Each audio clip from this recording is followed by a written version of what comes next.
બન્યા છે, એવી જ રીતે કોંગ્રેસના જિગ્નેશ મેવાણી જેવા ધારાસભ્યએ ફૂટેલી કારતૂસો કોંગ્રેસના પ્રદેશ નેતાઓને કહી છે. આ કોઈ અમારું નિવેદન કે અમારી ટીકા ટિપ્પણી નથી, પણ કોંગ્રેસની વરવી વાસ્તવિકતા છે, જેના કારણે આજે સામાન્ય અને ગરીબ લોકો પીડાનો ભોગ બન્યા છે. જાય તો જાય ક્યાં લોકો?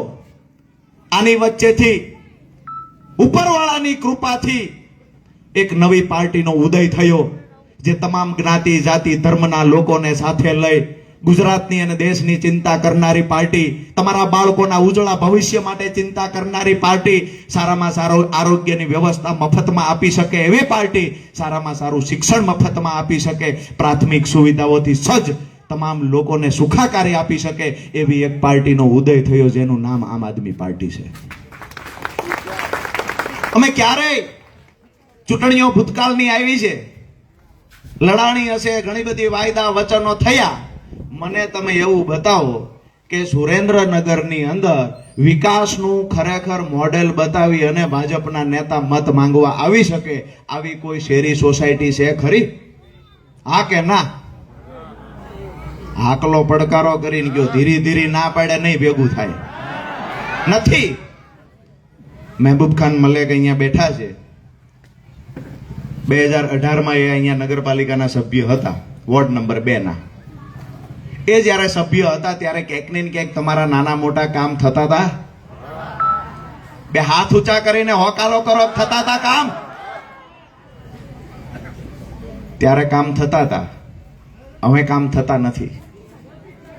તમારે એકને ન્યા થતા નથી એવું નથી, આખા સુરેન્દ્રનગરમાં કામ થતા નથી. આખા સુરેન્દ્રનગરમાં ગટરો ઉભરાય છે, રોડ તૂટેલા છે, માત્ર ને માત્ર ભ્રષ્ટાચાર સિવાય સુરેન્દ્રનગરમાં કાંઈ થતું નથી. અહીંયા અમારી ટીમના સાહિલભાઈ અને મહેબૂબભાઈની આખી ટીમ, જેને આ કાર્યક્રમને સફળ બનાવવા મહેનત કરી, આ ટીમનો આભાર એટલા માટે માનીશ કે ગુજરાત એક પરિવર્તનની દિશામાં આગળ વધી રહ્યું છે, ત્યારે તમને બધાને સાચો સંદેશ કે ખરેખર કઈ પાર્ટી સાથે રહેવું જોઈએ, આ સંદેશ આપવાનું કામ આ આમ આદમી પાર્ટીના કાર્યકર્તાઓએ કર્યું છે. વાત હું આજે એ કરવા આવ્યો છું કે સુરેન્દ્રનગરની અંદર, આમ તો આખા ગુજરાતની અંદર આમ આદમી પાર્ટીની સરકાર નથી. આમ આદમી પાર્ટીના એક પણ ધારાસભ્ય સુરેન્દ્રનગરમાં નથી. તેમ છતાંય આજે સુરેન્દ્રનગરની નાનામાં નાની સમસ્યા હોય તો એ મુદ્દે લડવાની વાત આવે તો સૌથી પહેલા લોકોના મગજમાં વિચાર આવે કે આમ આદમી પાર્ટીના સૈનિકને ફોન કરો. સ્માર્ટ મીટર લગાવવા કોઈ આવે તો પહેલી વાર યાદ આવે કમલેશ કોટેચાનો નંબર ગોતો, ક્યાં છે કમલેશ કોટેચા? સ્માર્ટ મીટર લગાવવા આવ્યા છે, તરત લોકો ફોન કરે, કમલેશભાઈ અમારે ત્યાં સ્માર્ટ મીટર લગાવવા આવ્યા છે. વઢવાણ આજુબાજુના પ્રશ્ન હોય તો વિક્રમભાઈ ને સતીશભાઈ ફોન કરે. જીઆઈડીસી આસપાસના પ્રશ્ન હોય તો કાયમ માટે અમૃતલાલ રોડ રસ્તાને લઈને લડ્યા છે, એ વ્યક્તિ પર લડતા લડતા કેસ કરવામાં આવ્યો. શા માટે તમે સામાન્ય લોકોનો અવાજ ઉઠાવો છો? જો અવાજ ઉઠાવશો તો તમારો અવાજ દબાવવાના પ્રયત્ન થશે.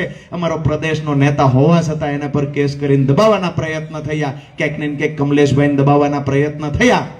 હું આજે એક વાત એ કરવા આવ્યો છું કે ચૂંટાયેલા નેતાઓની જવાબદારી શું હતી?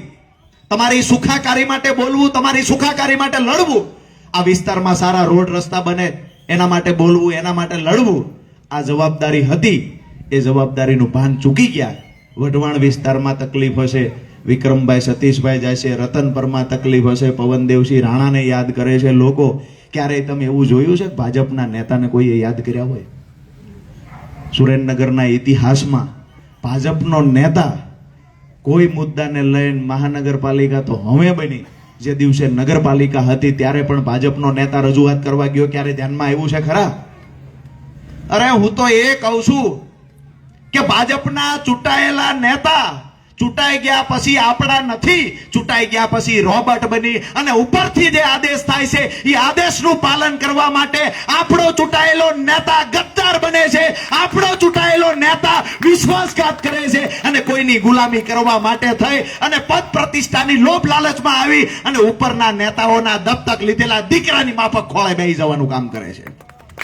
આ લોકોની સામે અવાજ ઉઠાવવાનો છે, આ લોકોની સામે લડવાનો સમય પાકી ગયો છે. હું એટલી વાત કરવા આવ્યો છું કે જ્યારે સ્માર્ટ મીટર લાગતું હોય, અહીંયાથી સુરેન્દ્રનગરમાં આખા ગુજરાતમાં સૌથી પહેલી લડાઈની શરૂઆત સ્માર્ટ મીટર મુદ્દે કોઈએ કરી હોય, સુરેન્દ્રનગર આમ આદમી પાર્ટીની ટીમે કરી છે. સુરેન્દ્રનગરમાં કમલેશભાઈ કોટેચા હોય, વિક્રમભાઈ દવે હોય, અમૃતભાઈ મકવાણા, દીપકભાઈ સતીશભાઈ હોય, આ તમામ લોકોએ સ્માર્ટ મીટરના મુદ્દે લડાઈની શરૂઆત કરી છે. મને આજ દિવસ સુધી તમે કોઈએ જોયા હોય તો એક દાખલો આપો કે ભાજપનો કયો નેતા સ્માર્ટ મીટરનો વિરોધ કરવા માટે ગયો? એક પણ નેતા સ્માર્ટ મીટરનો વિરોધ નથી કરતો. મને દાખલો આપો કે રોડ રસ્તા ન બન્યા તો ભાજપનો કયો નેતા રજૂઆત કરવા ગયો? કોઈ રજૂઆત કરવા નથી જતું. અમે તો તમામ ધર્મના, તમામ જ્ઞાતિ જાતિના લોકોને સંદેશ આપવા આવ્યા છીએ. તમારી કોઈ પણ લડાઈ હશે, લડવાની તાકાત અમારામાં છે. ભારતીય જનતા પાર્ટીને ભોય ભેગી કરવાની તાકાત અમારામાં છે.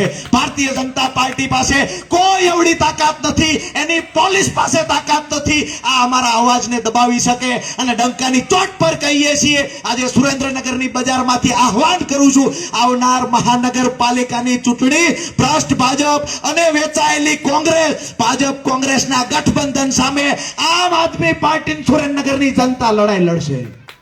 આ લડાઈમાં આપ સૌએ સમર્થન આપવાનું છે. સાથે જ એક નવી શરૂઆત આ વખતે કમલેશભાઈ, વિક્રમભાઈ, અમૃતભાઈ નવી એક શરૂઆત કરવા આપણે જઈ રહ્યા છીએ, જેની પણ આજથી હું જાહેરાત કરું છું. આવનાર સમયમાં સુરેન્દ્રનગર મહાનગરપાલિકાની ચૂંટણી પહેલા આમ આદમી પાર્ટીનો જે ચૂંટણી ઢંઢેરો હશે, એમાં જે અમારો ઉમેદવાર ઉભો રહેશે 300 ના સ્ટેમ્પ પર એફિડેવિટ કરીને આપશે. તમારા વિસ્તારના જે કામ રોકાયેલા છે, જો કામ નહીં કરો તો છેતરપિંડીનો ગુનો દાખલ કરી શકશો. એના માટેનો એક ઐતિહાસિક નિર્ણય આમ આદમી પાર્ટી લેવા જઈ રહી છે. 300 ના સ્ટેમ્પ પર લખીને આપવાનું છે. વાહિયાત વાતો નથી કરવાની. અમારો વાયદો, અમારો વચન 15 લાખ રૂપિયા વાળું નથી, પાછા લાવશું તમારા ખાતામાં. અમારું વચન એ નથી કે કાળું નાણું પાછું લાવશું. અમારું વચન એ નથી 2 કરોડ રોજગારી આપીશું. અમારું વચન એ નથી બાપડા ખેડૂતોની આવક ડબલ કરશું, તમામ લોકોને ઘરના ઘર આપશું. આ વચન ભારતીય જનતા પાર્ટીએ આપ્યું હતું અને આજે આપેલા વચન પર ભાજપ ઊભી નથી રહી. પણ અમે એડવાન્સમાં ગઈએ છીએ, અમે એફિડેવિટ કરીને આપવાના છીએ અને સ્થાનિક પ્રશ્નોનું નિરાકરણ આમ આદમી પાર્ટીનો સૈનિક, આમ આદમી પાર્ટીનો નેતા લાવશે. આપ સૌને કહેવા માટે આવ્યા છીએ કે અમે લડાઈ લડવા માટે નીકળી ચૂક્યા છીએ. આ લડાઈમાં અમે ક્યારે પાછું પગલું ભરવાના નથી. આ લડાઈમાં એક ઇંચ પણ પાછું પગલું ભરવાના નથી. ભાજપની તાકાત હોય એ લગાવી લે અને એની જેલની દિવાલ નાની હોય હજી મોટી કરી લે, પણ આ અવાજને દબાવી શકવાના નથી. વાત એ કરવા આવ્યા છીએ કે અમે તો પ્રેમની દુકાન ખોલીને નીકળ્યા છીએ. તમામ ધર્મના લોકોને સાથે લઈને નીકળ્યા છીએ. હું તો એ વાત પણ મેં ગઈકાલે ટંકારામાં કરી હતી, જે વાતને છુપાવવામાં આવે છે. પવનદેવસિંહ જ્યારે ભગતસિંહને ફાંસીનો નિર્ણય લેવાતો 23 માર્ચ 1931 ભગતસિંહ, સુખદેવ અને રાજગુરુને આ દેશની આઝાદીની લડાઈ લડતા લડતા એ લોકોને ફાંસી માટેનો જ્યારે નિર્ણય લેવાનો, ત્યારે એના માટે 3 જજોની બેન્ચ હતી. આ 3 માંથી માત્ર 1 જજ ભારતીય હતા, જે અંગ્રેજી હુકુમતમાં નોકરી કરતા હતા. 1 જજ માત્ર ભારત